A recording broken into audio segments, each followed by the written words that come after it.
he comes very closer. இல்லாட்டி Arunagirinathar close ஆக முடியுமா? அவ்வளவு க்ளோஸ் ஆக முடியுமா? ஐயோ நான் வாழ்க்கையில எத்தனை பெரிய தப்பன்ட்டேன் எவ்வளவு புலம்புறாரு. ஒரு சின்ன லிஸ்ட், அருணகிரிநாதர் தன்னை பத்தி குறிப்பிட்ட வார்த்தைகள், தான் எவ்வளவு தூரத்துக்கு நிந்தித்து தன்னை சொல்லி இருக்கிறாருங்கிறதுக்கு ஒரு சின்ன லிஸ்ட் சொல்றேன் பாருங்க. அங்கதன், அனிஜவன், அனுசிதன், அபராதி, அருளிலி, அனகுணன், அவத்தன், அற்பன், அறிவிலி, ஆசாபாசன், ஆச்சார ஈனன், ஆபாசன், இழிகுலன், கண்டன், கதியிலன், கபோதி, கலையிலன், காமக்ரோத தூர்த்தன், காலன், கூளன், கொடியேன், கொடையிலி, கோழி, அழிவு கோழி, சடலன், சமடன், சலன், ஞானஹீனன், தகத்திலன், தலன், தழும்பன், தாமீகன், திருகன், துரிசானனன், நத்திரமிலி, பங்கன், பஞ்சபாதகன், பத்திமையிலி, பௌஷிலி, பண்கண், பாவி, பூத வேதாளி, பூரை, பொறையிலன். இவ்வளவு எது? அவருக்கு அவரே பண்ணிக்கிட்ட சகசரநாமம். தன்னை நிந்திச்சு நான் எவ்வளவு அயோக்கியம் அப்படின்னு தன்னைத்தானே நிந்தித்து அருணகிரிநாதர் கொடுத்திருக்க பட்டியல். அதுல ஒரு சின்ன தொகுப்பு. அவர் திருப்புகழ் எடுத்து பார்த்தீங்கன்னா ஒரு வருத்தம் சொல்வார். உனைத்தினன் தொடுதிலன் உனதையல் வீணை உரைத்திலன் பல மலர் கொடு நடு ஈனை உறப்பணிந்திலன் ஒரு தவம் இலன் உனதருள் மாறா உளத்துளம்பினர் உறவிடம் அருகிலன் இருப்பொடும் சிகரமும் வலம் வருகிலன் உவப்பொடும் புகழ் துதி செய்ய விழகிலன் மலை போலே. நான் பூவெடுத்து போடல, உன் கோயில சுத்தல, உன்னை கும்பிடல சார். இன்னொரு திருப்புகழ் சொல்றார், சட கஷட மூட மட்டி. இப்ப விசிட்டிங் கார்டு கேட்டா சில பேர் போட்டுக்குவான் BA BL XC அப்படின்னு முன்னாள் அப்படிங்கிறது சேர்த்து போட்டிருப்பா. அதே மாதிரி இவர் சட கஷட மூட மட்டி தன்னை பத்தி போட்டிருக்கிறார். எவ்வளவு மோசமான ஆளு அப்படின்னு. இதை அவர் ஏன் இவ்வளவு தாழ்த்திக்கிறார் அப்படின்னா, தன்னை தாழ்த்திக்கிறதே ஒரு பெருமைக்காக சில பேர் தாழ்த்திக்குவாங்க. அப்படி இல்லை. ஐயோ நான் எப்படி வாழ்ந்துட்டேன்ற வேதனையில உள்ள போக போகத்தான் அவர் இறைவனுக்கு நெருக்கமானவராக மாறுகிறார். இந்த கோணத்துக்காக சொன்ன நான் அந்த சொன்ன சூஃபி கதையை நீங்க பொருத்தி பார்க்கணும். எப்படி அவள் அழகில்லாதவள் என்ற எண்ணத்தினாலேயே அவள் அந்த அகங்காரம் இல்லை, அதனால பணிவுள்ளவளா இருக்கிறார், ஈர்க்கப்படுகிறார். பிறகு பணிவுள்ளவள் என்ற எண்ணத்தினாலேயே அகங்காரம் உள்ளவளாக மாறுகிறாள், வெறுக்கப்படுகிறாள். இப்போ நான் சொல்லிக்கிட்டு இருக்கிற பகுதி ரொம்ப நுட்பமானது. நான் முறையாக கோயிலுக்கு போகிறேன், சாமி கும்பிடுறேன், எல்லாம் பண்ணுறேன், இருந்தாலும் என் லைஃப்பில் ஏன் சேஞ்ச் வரலங்கிற கொஸ்டின் எத்தனை பேர் மைண்டில் உண்டு? Let us be frank. நம்ம பற்றி ஆராய்ச்சி பண்ணுவோம். நான் எவ்வளோ கோயிலுக்கு போகிறேன் சார், எத்தனையோ சாமி கும்பிட்றேன் சார், எல்லாம் கரெக்டு. ஆனால் எத்தனையோ ஞானிகள் வாழ்க்கையில் நடந்த மாதிரி ஒரு சேஞ்சு ஏன் என் வாழ்க்கையில் வரல? பல பேர் நினைக்கிறது உண்டா இல்லையா? அதுக்கான ரீசனே அதுதான். நான் ஒழுங்காக கோயிலுக்கு போகிறேங்கிற நினைப்பு தான் நம்மை அந்த மாதிரி ஞானியாக ஆக முடியாதபடி தடுத்து விட்டது. அப்ப என்ன நினைக்கணும்? இது கோயிலுக்கு போனா கூட நம்ம கோயிலுக்கு போற விவரம் தெரியாது. சாமி கும்பிடுற போது பாருங்க, சில பேர் சாமி கும்பிட்டு இருப்பேன், யாராவது 2 பேர் பார்த்துட்டா இன்னும் கொஞ்சம் ஆழமா கும்பிடுவான். பார்க்கறதுக்கு 2 பேர் இருக்கிறான்ல, கொஞ்சம் கூட கொஞ்சம் பூவள்ளி போடுவான். நம்ம கும்பிடுற போது எத்தனை பேர் பார்க்கறான் அப்படிங்கிறத ஒரு நிமிஷம் திரும்பி ஒரு பார்வை பார்த்துட்டு, அதான் சொல்றது உண்டு, நீ இறைவனை வணங்கும் போதும் உன்னுடைய அகங்காரம் உன்னை எத்தனை பேர் பார்க்கிறார்கள் என்பதில் திரும்புகிறது இல்லையா? அப்ப அது எப்படி பணிவா இருக்க முடியும், அது எப்படி அகங்காரமா இருக்க முடியும்? ஆனால் அருணகிரிநாதருக்கு அது வெறும் உபச்சார வழக்காக இல்லை. இப்ப சில பேர் உபச்சாரமா பேசுவாங்க, நீங்க இதை பண்ணீங்கன்னா எல்லாம் நான் என்ன பண்ணேன், எல்லாம் பகவானே பண்ணிவிட்டார், எல்லாம் பகவானே பண்ணிவிட்டார். ஆமா, கல்வெட்டில் ஏன்பா பேர் சின்னதா போட்டீங்க? அதான் பகவானே தானே பண்ணி விட்டார், அப்புறம் கல்வெட்டில் உங்க பேர் இருந்தா என்ன, இல்லாட்டி என்ன? யூ ஒன்ட் பிலீவ் சார், நடந்த சம்பவம் ஒன்று. 2 கோடி ரூபாய் ஒரு கும்பாபிஷேகத்துக்கு ஒருத்தர் கொடுத்தார் சார். யூ ஒன்ட் பிலீவ், 2 கோடி ரூபாய் ஒரு கும்பாபிஷேகத்துக்கு ஒருத்தர் கொடுத்தார். இது நடந்த சம்பவம். கும்பாபிஷேக பத்திரிகையில் அவர் பேர் போடல.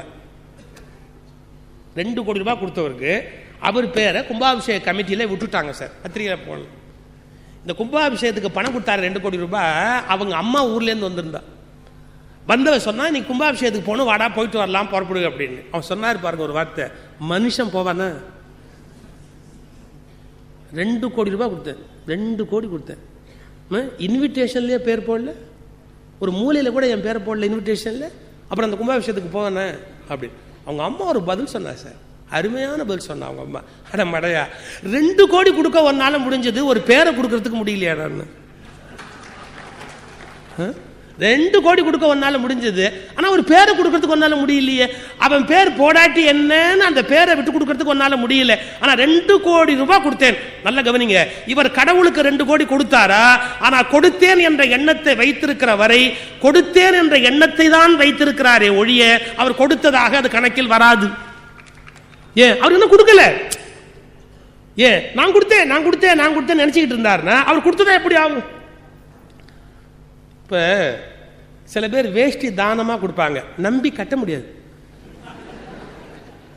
கட்டும்போது சொல்ல அது நான் கொடுத்தது, அந்த வேஷ்டி நான். அப்புறம் மனுஷன் கட்ட முடியுமா? பாருங்க, நீ தானம் கொடுக்க, இந்த வார்த்தை கவனிங்க, நீ தானம் கொடுக்கிற போது பொருளை மட்டும் கொடுப்பதில்லை, அந்த பொருள் சார்ந்த எல்லா உரிமைகளையும் விட்டு கொடுக்கிறாய். அந்த பொருள் சார்ந்த எல்லா உரிமைகளையும் நீ விட்டு கொடுக்கிறாய். அப்பதான் உண்மையான தானம். பர்த்டேக்கு எனக்கு ஒருத்தர் வாட்ச் கொடுத்தார். என்னுடைய பர்த்டே போது வாட்ச் கொடுத்தோன்னு சொன்னேன், சரி வச்சுருங்க, உங்களுக்கு அமெரிக்கன் மெத்தட் அப்படின்னா ஒரு கிஃப்ட் கொடுத்தா திறந்த உடனே பாராட்டணும். இந்தியன் கல்ச்சர் எப்படின்னா பக்கி மாதிரி அதை பிரிக்கப்படாது. நீங்கள் பிரிச்சுட்டா பக்கி மாதிரி பிரிக்கிறான் பார் அப்படின்பா. நம்ம ஊரில் கொடுத்த உடனே அது என்னன்னு திறந்து பார்க்குறான் பார் அப்படின்பா. பட் அமெரிக்கன் கல்ச்சர் அப்படி இல்லை, அதை நீங்கள் திறந்து பார்த்து பாராட்டணும். நான் அமெரிக்கா போயிருந்த போது கொடுத்தாரு. அப்போ நான் என்ன பண்ணணும்? பக்கி மாதிரி பிரிக்கணும். இல்லை, இப்போ அமெரிக்கா இருக்கும்போது ஒரு கிஃப்ட் கொடுத்துருக்கிறார், நான் பிரித்து பார்த்து ஒரு நல்ல ஒரு அருமையான ஒரு வாட்ச். நான் சொன்னேன், ரொம்ப சந்தோஷம், ரொம்ப நன்றி, சந்தோஷம், வாழ்க அப்படின்னு சொல்லிட்டு அந்த வாட்சை வாங்கி தந்து. அவர் சொன்னார், இப்போ கையில் கட்டியிருக்க வாட்சை கட்டுங்க, இதை கட்டுங்க. அப்புறம் எப்போவுமே நீங்கள் இந்த வாட்ச் தான் கட்டணும். இந்த வாட்ச் வந்து நான் எப்போ வேணாலும் நான் வாட்ச் பண்ணுவேன், டிவியில் கூட பார்ப்பேன், அதே வாட்ச் இருக்கா இல்லையா அப்படின்னு நான் உங்களை வாட்ச் பண்ணிக்கிட்டே இருப்பேன். அதனால் நீங்கள் அந்த வாட்ச் தான் கட்டணும். என்றைக்கும் வேற யாராவது கொடுத்தா கூட அதெல்லாம் வாங்கி கட்டக்கூடாது. உங்களுக்கு எப்போ வாட்ச் வேணுனாலும் திரும்ப எனக்கு தான் ஃபோன் பண்ணணுமே ஒழிய நீங்கள் வேற வாட்ச் நீங்களே வாங்கக்கூடாது. நான் அந்த வாட்ச் எடுத்து முன்னாடி வச்சேன். நான் ஒன்றும் அடகு பிடிக்கிற ஆள் இல்லைப்பா, இவ்வளவு கண்டிஷனோட அதை வாங்கிக்கிறதுக்கு நான் ஒன்றும் அடகு பிடிக்கிற ஆள் இல்லை. இப்போ நீ கொடுத்ததுல இவ்வளவு நிபந்தனை இருக்குன்னு சொன்னா இத்தனை நிபந்தனைகளோடு வேணா அடகு வேணா வைக்க முடியுமே ஒழிய யாராவது கிஃப்டா கொடுக்க முடியுமா? ஒரு பொருளை கொடுக்கிற போது அது சம்பந்தமான எல்லா ஆளுமைகளையும் நீ விட்டு கொடுத்தால்தான் கொடுத்ததாக மாற முடியும். நீ என்கிட்ட வாட்ச் கொடுக்குற, நான் தூக்கி குப்பத்தொட்டில் போட்டா கூட நீ ஏன்னு கேட்கக்கூடாது. ஏன்? நீ அந்த வாட்சை என்கிட்ட கொடுத்துட்ட, இனிமே நான் என்ன பண்ணாலும் ஒண்ணுதான், நான் கட்டினாலும் ஒண்ணுதான், குப்பத்தொட்டில் போட்டாலும் ஒண்ணுதான்.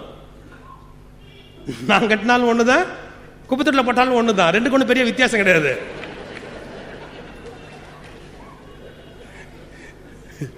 சார், கோயிலில் என்ன பண்ணுவாங்க, சாமிகிட்டேருந்து கயற்ற மாலையை ஒரு பெரிய விவிஐபிக்கு போடுவாங்க, இல்லை சில்லறைக்கு தான். இதுதானே எனக்கு வேணும் சார். நான் நடந்த சம்பவம் சொல்கிறேன், வருத்தப்படாதீங்க. அப்படி நான் நினைக்கிறது, இந்த மாலை அப்படியே சுவாமி கழுத்தில் இருந்தால் எவ்வளோ அழகாக இருக்கும், அது ஒரு விவிஐபி கழுத்தில் போட்டால் அடுத்த நிமிஷம் தூக்கி அப்படியே தூக்கி ஒரு காரில் போட போகிறாரு, ஒன்றும் இல்லாமல் போயிடுமே, அது சுவாமிகிட்டே இருந்தால் ஒரு 1000 பேர் பார்க்கலாமே அப்படின்னு. ஒரு கோவில் எக்ஸிக்யூட்டிவ் ஆஃபீஸர் எனக்கு ரொம்ப ஃப்ரெண்டு, அவர் இது மாதிரி ஒருத்தர் விஐபி வந்தோடனே அப்படி ஜாடா காமிச்சார், உடனே சாமி மாலை கட்டி அப்படி போட்டாங்க. ஏன் அது மாதிரி சாமி கழுத்தில் இருந்தால் நல்லா தண்ணியாக இருக்குது, எதுக்கே கைட்டு இந்த ஆள் கழுத்தில் போட்டேன் அப்படி. சார், இந்த ஈவோ ஒரு வார்த்தை சொன்னார் சார், எப்படியும் குப்பத்தொட்டில் போட போகிறா, அதை அவர்கிட்ட போட்டேன் என்னன்னு.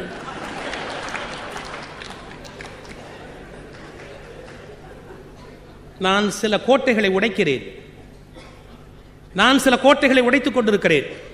உங்கள் கோட்டைகள் சில இந்த சொற்பொழிவால் உடைபட்டால் தான் உண்மையான ஆன்மீக பயணத்தை உங்களால் மேற்கொள்ள முடியும்.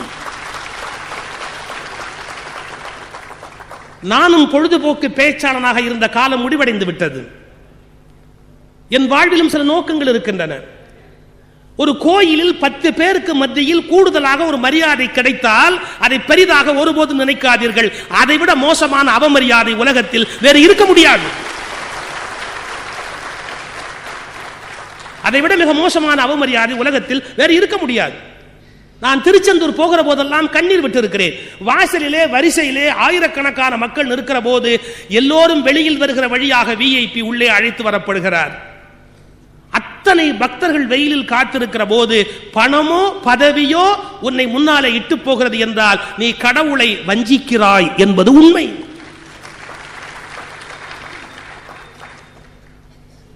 ஏன்னா உண்மையான அகங்காரம் சரண்டர் ஆகாதவழ ஆன்மீகம் என்பது நம்முடைய மனதில் ஒரு மாற்றத்தை ஏற்படுத்த முடியாது. இப்ப அருணகிரிநாதருக்கு அந்த அகங்கார ஒடுக்கம் முழுமையாக நிகழ்கிறது. அவர் அந்த எல்லையில் அவ்வளவு போனவர் இப்ப இந்த எல்லையில் அப்படியே நேர் மாற அப்படியே டிராவல் பண்றார். சிற்றின்பத்தினுடைய எல்லைக்கு போனவர் அப்படியே பேரின்பத்தினுடைய எல்லைக்கு போறார். உலகியல் தேடல்ல போனவர் அப்படியே அருளியல் தேடல்ல போறார். எங்க என்ன கிடைக்கும்னு ஒன்னொன்னா தேடி தேடி போனவர் இப்ப எந்த கோயில்ல எந்த முருகன் வழியா தனக்கு ஞான வாழ்க்கை கிடைக்கும்னு கோயில் கோயிலா தேடி போறார். அவருடைய பாடல்ல முருக பக்தி விசேஷம், முருகனை குருவாக உணர்ந்த அனுபவம் விசேஷம், இது எல்லாவற்றையும் அவர் விளக்கி கொண்டே வருகிறார். பட் டோட்டல் சாரம் அதுல இருந்து பிழிஞ்சு எடுத்து அதுல இருந்து தத்துவத்தை வெளியில எடுத்து பார்த்தா, எனது யானும் வேறாக எவரும் யாதும் யானாகும் இதய பாவனாதீதம் அருள்வாயு. எனது யானும் வேறாக. இப்ப என்னதுங்கிற நினைப்பு, இது நானு, இது என்னது அப்படிங்கிற நினைப்பு, இது இருக்கிற வரைக்கும் ஒரு மனிதன் பூரணமான நிறைநிலை என்பதை அடைய முடியுமா? முடியாது. அவனுக்குள்ள இருக்கிற அந்த நான் படாத பாடு படுத்திக் கொண்டே இருக்கு. எனது யானும் வேறாக எவரும் யாதும் யானாக, ரொம்ப நெருடலான விஷயம். அதாவது நான் நீ அப்படின்னு ரெண்டு வார்த்தையை பயன்படுத்துறோம் இல்லைங்களா? எவ்வளவுக்கு அவ்வளவு நீ அப்படிங்கிறத உபயோகப்படுத்துறோமோ அவ்வளவுக்கு நம்முடைய நான் ஸ்ட்ராங்கா இருக்குன்னு அர்த்தம். எவ்வளவுக்கு நீ இன்னொருத்தரை பிரிக்கிறோமோ அவ்வளவுக்கு நம்முடைய நான் ஸ்ட்ராங்கா இருக்குன்னு அர்த்தம். சரி, அதே மாதிரி நம்முடைய நான் ஸ்ட்ராங்காக என்ன ஆகும் அப்படின்னு கேட்டா, நம்ம இறைவனை விட்டு ரொம்ப விலகி போயிட்டே இருக்கிறோம்னு அர்த்தம். இப்ப இந்த நான்லேருந்து பெறப்படுகிற அடுத்த விஷயம் தான் என்னது அப்படிங்கிற ஒரு தாட்.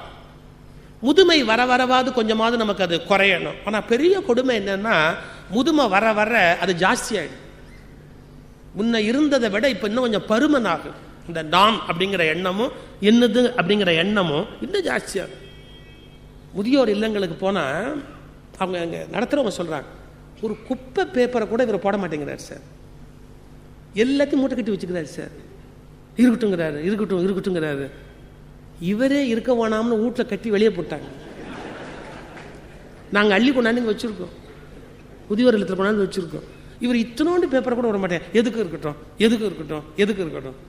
வயசு ஆக ஆக எப்படி ஒரு பக்குவம் வரப்பட போயிட்டு போகுது. என்ன நம்மளே வேணான்ட்டான் புள்ள, நம்மளே தேவையில்லைன்ட்டான், அப்புறம் இது இருந்து என்ன இல்லாட்டி என்ன, ஒன்னொன்னுலேருந்து கொஞ்சம் கொஞ்சமாக மனசு விலகணுமா இல்லையா? பட் நேர்மாறாக நடக்குது சார். எப்படின்னா, நம்முடைய அகங்காரம் தடிப்பேறிக்கிட்டே போகுது. மேலே மேலே மேலே மேலே அந்த அகங்காரம் தடிப்பேறிக்கிட்டே போகுது. இது என்னது. வயசானவங்களுக்கு யாராவது ஒரு இனிப்பு கொடுத்தாங்கன்னு வச்சுங்க, அப்போ சாப்பிட முடியாது. அவங்க என்ன சொல்லலாம் தெரியுமா? வேண்டாம்மா எடுத்துட்டு போ, சொல்லவே மாட்டாங்க. அப்புறம் சாப்பிட்றேன் வை. அது ரெண்டு விஷயம். அப்புறம் இருக்க போறோம்னு ஒரு நம்பிக்கை, அதை சாப்பிட்ற அளவுக்கு நமக்கு பலம் இருக்கும்னு ஒரு நம்பிக்கை, அப்புறம் சாப்பிட்றேன் வை. ஒரு பெரிய கொடுமை என்னன்னா, மறந்து போயிடும். அதை வாங்கி அந்த தலைமாட்டில் அப்படியே வச்சுட்டு பேசாமல் படுத்திருப்பா. எறும்பு மொச்சு, ஈ மொச்சு, மருமக திட்டுறதுக்கு புதுசா 2 பாயிண்ட் வேற ஆப்பிடும். ஈ எறும்பு 2 பாயிண்ட் இப்போ புதுசா வேற சேர்ந்துருக்கு. இது அப்பவே எடுத்துட்டு போமா, தேவையில்லை, முடிச்சிருக்கலாமா இல்லையா?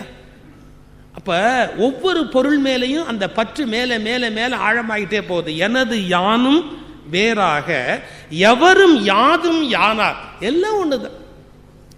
பகவான் ராமகிருஷ்ணருக்கு கடைசி அந்த நிறைவு காலத்துல தொண்டையில நோய் ஜாஸ்தியாகுது. விவேகானந்தர் ஒரு கேள்வி கேட்டுட்டார், டெலிகேட்டான ஒரு கொஸ்டின் கேட்டார். நீங்க எவ்வளவோ பெரிய ஒரு சுப்ரீம் பவர் உடைய ஒரு மனிதர், அவதாரம் அப்படின்னு நாங்கள்லாம் நம்புறோம். எத்தனையோ பேர் உங்களை கடவுளாவே வீட்டில் வச்சு பூஜை பண்ணிக்கிட்டு இருக்கிறாங்க. இவ்வளவு சர்வ வல்லமை உடைய நீங்கள் உங்க தொண்டையில வந்திருக்கிற இந்த நோயை சரி பண்ணிக்க முடியாதா? உங்களை நீங்களே செல்ஃப் ஹீலிங் பண்ணிக்க கூடாதா? இந்த நோய் போகணும்னு அந்த காளி கிட்ட கேட்க கூடாதா? உங்க காளியை வேண்டி இந்த நோயிலிருந்து விடுதலை அடையக்கூடாதா? ஒன்றும் வேண்டாம், சாப்பிட கூட முடியல, கஞ்சி கூட குடிக்க முடியல, பிற்காலத்தில் அவரால் சாப்பிட கூட முடியல, கஞ்சி கூட குடிக்க முடியல, அதுக்காவது காளி கிட்ட கேளுங்களேன்றாங்க. ராமகிருஷ்ணர் ஒரு 5 நிமிஷம் அப்படியே மௌனமா இருந்துட்டு ஒரு வார்த்தை சொல்றாரு. நரேன், காளியை கேட்டேன், மாதிரி என் பிள்ளைங்கள்லாம் கேட்குறாங்க, சாப்பிட்ற அளவுக்காவது உன் தொண்டை சரியாக இருக்கலாமேன்னு கேட்குறாங்க, நீ எதுவும் சரி பண்ணக்கூடாதா அப்படின்னு நான் காளியை கேட்டேன். அதுக்கு காளி ஒரு பதில் சொன்னா, ஏன் இத்தனை வாயால் சாப்பிட்றியே உனக்கு பத்தலையான்னு கேட்டான். சார், விவேகானந்தர் சாப்பிட்றது, எல்லாரும் சாப்பிட்றது, நான் சாப்பிட்றது. ராமகிருஷ்ணன் சொல்றார், இத்தனை வாயால் சாப்பிட்றியே உனக்கு பத்தலையா, இன்னும் ஓ வாயின்னு ஒன்று தனியாக இருக்கா?